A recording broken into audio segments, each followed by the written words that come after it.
আসসালামু আলাইকুম viewers, welcome back to my channel Tuya easy কিচেনে আপনাদের সবাইকে স্বাগতম। আজ আমি মজার একটা রেসিপি নিয়ে আপনাদের সামনে হাজির হলাম। রেস্টুরেন্টের স্টাইলে চিকেন ফ্রাই। খুবই সহজ একটা রেসিপি, আশা করি আমার রেসিপিটা আপনাদের ভালো লাগবে। চলুন মূল রেসিপিতে যাই। এখানে আমি একটা বাটি নিয়েছি আর বাটিতে 4 পিস চিকেন নিয়ে নিলাম।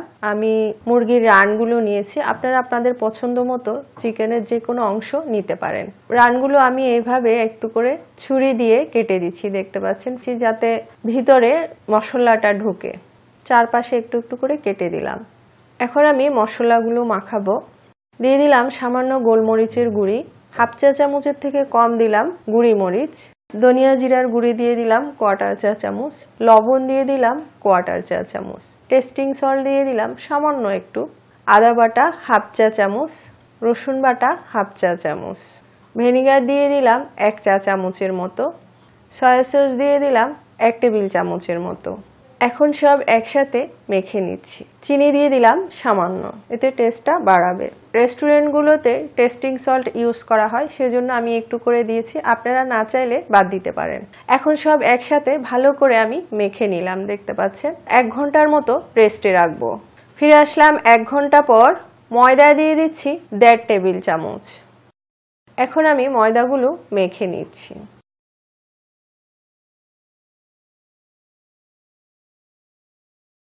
সামান্য একটু পানি দিয়ে দিলাম। এখন ভালো করে এটা মিক্স করে নিতে হবে, নয়তো ময়দাগুলো চাকা চাকা হয়ে থাকবে। ময়দাগুলোকে একদম ভালো করে মিহি করে মিশিয়ে ফেলতে হবে এটার সাথে।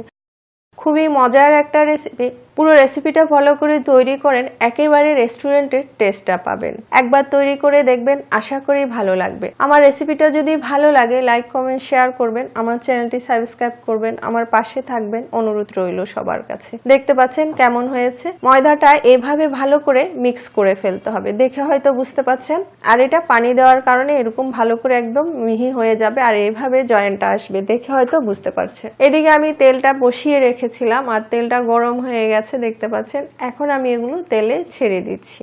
চুলার আঁচটা মিডিয়ামে আছে, খুব বেশি আঁচ দেওয়া যাবে না। অতিরিক্ত আঁচ দিয়ে যদি রাখেন তাড়াতাড়ি উপর দিয়ে কালার চলে আসবে আর ভিতরে কাঁচা থেকে যাবে। প্রথম 3-4 মিনিট মিডিয়াম আঁচে আমি উপরের শক্ত হওয়া পর্যন্ত ওয়েট করব।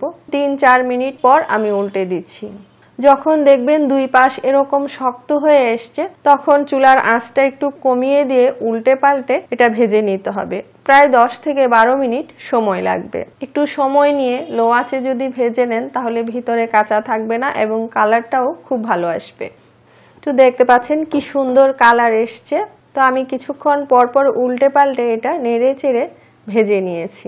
এখন আমি এগুলো উঠিয়ে নিচ্ছি। তো সবগুলো আমি উঠিয়ে নিলাম এবং আপনাদেরকে পরিবেশন করে দেখাচ্ছি। দেখতে পাচ্ছেন কি সুন্দর হয়েছে। দেখতে যেমন সুন্দর, খেতেও খুব মজা। পুরো রেসিপিটা ফলো করে একবার তৈরি করে দেখবেন, আশা করি ভালো লাগবে। আর এতক্ষণ আমার ভিডিওটা দেখার জন্য আপনাদের সবাইকে অনেক অনেক ধন্যবাদ। আবার অন্য কোনো রেসিপি নিয়ে আপনাদের সামনে হাজির হব। সবাই ভালো থাকবেন। আল্লাহ হাফেজ।